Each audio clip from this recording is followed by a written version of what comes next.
Hello and welcome to a video on how to edit videos on YouTube. We're used to going to YouTube to get and watch videos, but did you know you can actually use YouTube to edit videos you've got? If you didn't, this is the place to be. So what I'm going to do, I'm logged into my school email account. I'm going to go up to the app grid, scroll past the first batch of apps to YouTube. From YouTube, I'm going to go to the hamburger menu and go down to my channel. Now, if you haven't uploaded any of your own videos yet, you may not have a channel, so you may need to initialize that. So just go through those steps. Now I am into my own channel. I am going to go to my video manager, and from my video manager down the left-hand side, you can see I've got the create icon. If I click down on it, you can see under create, I've now got music policies and I've got video editor. Now that I'm in the video editor, you can see a video I was working on recently, but let's start from scratch. So I'm going to go to project and I'm going to create a new project. One of the first things I should do is always give it a name, as with any Google type product. So I'm going to call this my sample video. What we have over here is all the videos that I have saved within my YouTube. This is the preview window. Underneath the preview window you have the timelines, and you have the snipping tool that allows you to clip and cut and snip your video to edit them as you want. So I'm going to grab this video because this is the one I'm going to work on.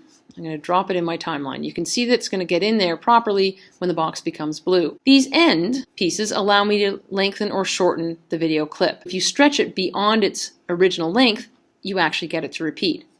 One of the tools I find very useful is this magnifying glass down here, because it allows me to stretch out the time frame that I'm seeing my video in. I like this because I like to often cut out bits and pieces where I've been stumbling when I've been talking. If I click on the video itself, I get the bars at the end, which you can't see because I've stretched it beyond. If I click off of the timeline, I get the scissors so I can clip it. If I click with the scissor tool on, I can just go to a spot and cut it. Now I've got two separate video pieces. So I'm going to cut it here, click on the scissors. I'm going to click over here and I'm going to cut it here. So let's say that this piece was a mistake. That's where I'm stumbling or I'm messing up somehow. If I click on the X, that gets rid of that whole clip. So I've now got 3 clips here. What I can do with them is I can actually add different text. So if I click on the text tool, I could have a banner across the bottom. So I can add the banner to this, and on my text, which I have over here, that's my introduction, and I can change the banner color. I can change whether it's at the top or the bottom. I can change the font color, etc. Clicking back on a different segment, I can add a different set of text there to each of them. One of the other things that I can do, I'm going to click away, is I can add transitions between my clips.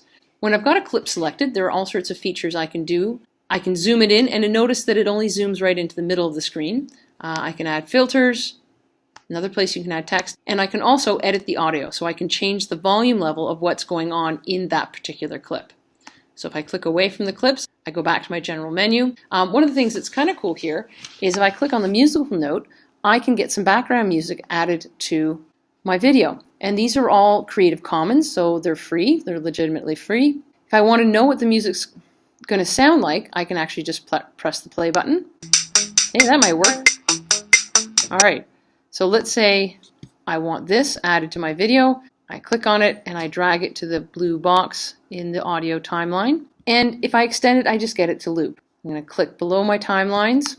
Creative Commons also has some videos that we could add in, and I can upload pictures to put in. So once you've got your audio balanced between your background music and between your video creation, you've got the video looking the way you want it to, you've got your images in, got your transitions, everything you might want.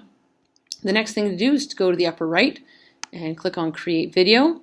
And that, in effect, publishes it to YouTube. So initially you have a panic, but then sit tight, your video edits are being processed, and then this page will come back to you telling you when it's done. And it's done, and here it is. What I'd like to do here is take a very short amount of... in all its glory. So I hope this helps give you an idea and an extra tool at your fingertips in order to help you communicate with your students or develop videos for tutorials, etc. As always, if you have any questions or concerns about our technology, don't hesitate to let me know, and I hope you have a great day.